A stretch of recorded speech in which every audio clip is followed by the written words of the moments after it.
રાજકોટ જિલ્લાના ઉપલેટામાં અયોધ્યા રામ મંદિરની પ્રાણ પ્રતિષ્ઠા મહોત્સવને લઈને થનાર ધાર્મિક કાર્યક્રમ શાંતિપૂર્ણ માહોલમાં પૂર્ણ થાય એ માટે પોલીસની ફ્લેગ માર્ચ યોજાઈ।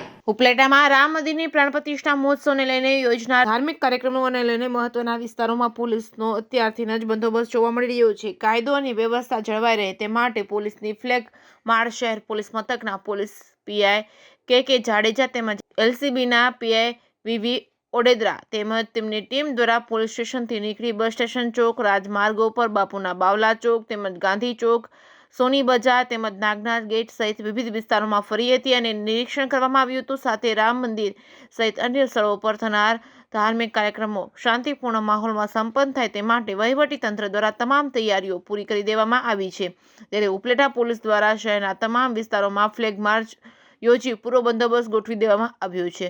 Reporting by Arshi Ahir, Upleta.